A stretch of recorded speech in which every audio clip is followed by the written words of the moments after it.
Hi friends, welcome to Gauri's kitchen and collections. Friends, ಇವತ್ತು ನಾನು 1.5 ವರ್ಷದಿಂದ 5 ವರ್ಷದ ಒಳಗಡೆ ಇರೋಂಥ ಮಕ್ಕಳಿಗೆ ವೆದರ್ ಚೇಂಜ್ ಆದಾಗ ಕಾಡುವಂಥ ಸಮಸ್ಯೆ ಶೀತ, ನೆಗಡಿ, ಕೆಮ್ಮು.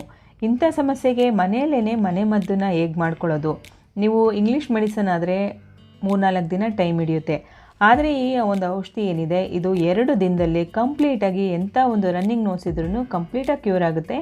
ಬನ್ನಿ ಫ್ರೆಂಡ್ಸ್, ಹಾಗಾದರೆ ಮಾಡೋ ವಿಧಾನ ನೋಡೋಣ. ಮೊದಲಿಗೆ 1 ವೀಳ್ಯದೆಲೆ ತೊಗೊಂಡಿದ್ದೀನಿ. ನಂತರ 3 ಎಲೆಯಷ್ಟು ದೊಡ್ಡಪತ್ರೆ ತೊಗೊಂಡಿದ್ದೀನಿ. 1 ಚಿಟಿಕೆ ಅರಿಶಿನ, 2 ಎಲೆಯಷ್ಟು ಅಮೃತ ಬಳ್ಳಿ ತೊಗೊಂಡಿದ್ದೀನಿ. 1/4 ಇಂಚಷ್ಟು ಶುಂಠಿನ ಈ ರೀತಿ ಜಜ್ಜಿಟ್ಕೊಂಡಿದ್ದೀನಿ. 2 ಇಲುಕು ಬೆಳ್ಳುಳ್ಳಿನ ಜಜ್ಜಿಟ್ಕೊಂಡಿದ್ದೀನಿ. ತುಳಸಿ ಎಲೆ ತೊಗೊಂಡಿದ್ದೀನಿ. ಹಾಗೆ 6 ಕಾಳಷ್ಟು ಮೆಣಸು, ತುಂಬೆ ಹೂವು ತೊಗೊಂಡಿದ್ದೀನಿ. ತುಂಬೆ ಹೂವು ಸಿಕ್ಕಿಲ್ಲ ಅಂದರೆ ಎಲೆನೂ ಸಹ ತೊಗೋಬೋದು. 1 ಕಲ್ಲಷ್ಟು ಉಪ್ಪು, ಅರ್ಧ ಟೀ ಸ್ಪೂನಷ್ಟು ಜೇನುತುಪ್ಪ. ಮೊದಲಿಗೆ ಈ ಮೆಣಸೇನಿದೆ ಇದನ್ನು ಈ ರೀತಿ ಕುಟ್ಕೊಂಡು ಪುಡಿ ಮಾಡ್ಕೊಳ್ಳಿ. ಇದು ಬಂದು 1.5 ವರ್ಷದಿಂದ 5 ವರ್ಷದ ಒಳಗಡೆ ಮಕ್ಕಳಿಗೆ. ನೀವು 5 ವರ್ಷದ ಮೇಲ್ಗಡೆ ಇರೋಂಥ ಮಕ್ಕಳಿಗೆ ಅಂತ ಅಂದರೆ ನೀವು ಈ ಕ್ವಾಂಟಿಟಿ ಏನಿದೆ ಅದನ್ನು ಸ್ವಲ್ಪ ಡಬಲ್ ಮಾಡ್ಕೋಬೇಕಾಗುತ್ತೆ. ಅಂದರೆ 1 ವೀಳ್ಯದೆಲೆ ತೊಗೊಳ್ಳೋ ಬದಲು 2 ತೊಗೋಬೋದು, ಆ ರೀತಿ. ನೋಡಿ, ಇವಾಗ ಎಲ್ಲ ಎಲೆ, ಅಮೃತ ಬಳ್ಳಿ, ದೊಡ್ಡಪತ್ರೆ, ತುಳಸಿ, ಇಲ್ಲೇನು ಇಂಗ್ರೀಡಿಯೆಂಟ್ಸ್ ತೊಗೊಂಡಿದ್ದೀನಿ ನಾನು ಪದಾರ್ಥಗಳನ್ನ ಅದನ್ನೆಲ್ಲ ಇದ್ರ ಮೇಲೆ ಇಟ್ಕೊಂಡು, ಅಂದರೆ ತುಂಬೆ ಒಂದು ಬೇಡ, ಮಿಕ್ಕಿದೆಲ್ಲನೂ ಇಟ್ಕೊಂಡು ಇದನ್ನು ಫೋಲ್ಡ್ ಮಾಡ್ಕೊಳ್ಳೋಣ. ನೋಡಿ, ಈ ರೀತಿ ನೀವು ಟೈಟಾಗಿ ಫೋಲ್ಡ್ ಮಾಡ್ಕೊಳ್ಳಿ.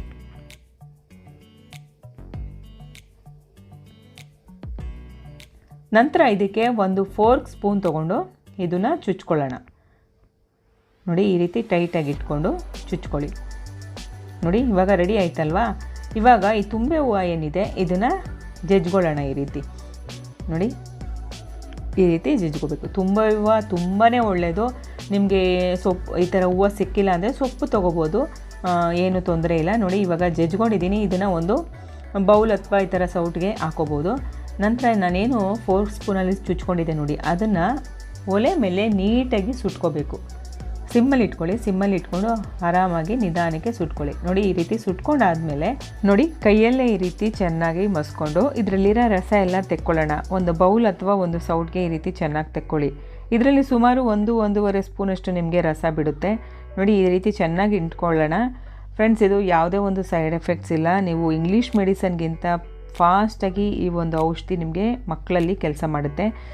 ಫ್ರೆಂಡ್ಸ್, ಇದನ್ನು ಒಂದು ಖಾಲಿ ಹೊಟ್ಟೆಲಿ ಕೊಡಬೇಕು. ಬೆಳಗ್ಗೆ ಖಾಲಿ ಹೊಟ್ಟೆಲಿ ಮಕ್ಕಳಿಗೆ ಇದನ್ನು 1-1.5 ಸ್ಪೂನಷ್ಟು ಕೊಡಿ. ಮತ್ತು ನಾಳೆ ಬೆಳಗ್ಗೆ ಖಾಲಿ ಹೊಟ್ಟೆಲಿ ಕೊಡಿ. ನಿಮಗೆ 2 ದಿನದಲ್ಲಿ ಆರಾಮಾಗಿ ಗೊತ್ತಾಗ್ಬಿಡುತ್ತೆ. ನಿಮಗೆ ಬೆಳಗ್ಗೆ ತೊಗೊಂಡ್ರೆ ಸಂಜೆ ಅಷ್ಟರಲ್ಲಿ ನಿಮಗೆ ಆರಾಮಾಗಿ ಕೋಲ್ಡು ಕಂಪ್ಲೀಟಾಗಿ ಹೋಗ್ಬಿಡುತ್ತೆ 2 ದಿನಕ್ಕೇ. ಫ್ರೆಂಡ್ಸ್, ನೋಡಿ, ಇವಾಗ ಹನಿನ ಹಾಕ್ಕೊಂಡು ಈ ರೀತಿ ಚೆನ್ನಾಗಿ ಮಿಕ್ಸ್ ಮಾಡ್ಕೊಳ್ಳೋಣ. ಇದರಲ್ಲಿ ಸ್ವಲ್ಪ ತುಂಬೆ ಹೂವು ಮತ್ತು ದೊಡ್ಡಪತ್ರೆ, ಅಮೃತ ಬಳ್ಳಿಲಿ ಕಹಿ ಅಂಶ ಜಾಸ್ತಿ ಇರೋದ್ರಿಂದ ಸ್ವಲ್ಪ ಮಕ್ಕಳಿಗೆ ಕಹಿ ಅನಿಸುತ್ತೆ. ಅದಕ್ಕೋಸ್ಕರ ಹನಿನ ಸ್ವಲ್ಪ ಜಾಸ್ತಿನೇ ಹಾಕ್ಕೊಳ್ಳಿ, ಏನೂ ತೊಂದರೆ ಇಲ್ಲ. ಇವಾಗ ನಮ್ಮ ಮನೆಯಲ್ಲಿ ಇರೋಂಥ ಮಗುಗೇ ನಾವು ಕುಡಿಸ್ತಾ ಇದ್ದೀವಿ. ನೋಡಿ, ತುಂಬಾ ಒಳ್ಳೆಯದು. ನೀವು ಟ್ರೈ ಮಾಡಿ ನೋಡಿ. ಫ್ರೆಂಡ್ಸ್, ಈ ವಿಡಿಯೋ ಇಷ್ಟ ಆಗಿದ್ದರೆ ಲೈಕ್ ಕೊಡಿ, ಕಮೆಂಟ್ಸ್ ಮಾಡಿ, ಶೇರ್ ಮಾಡಿ. Thanks for watching.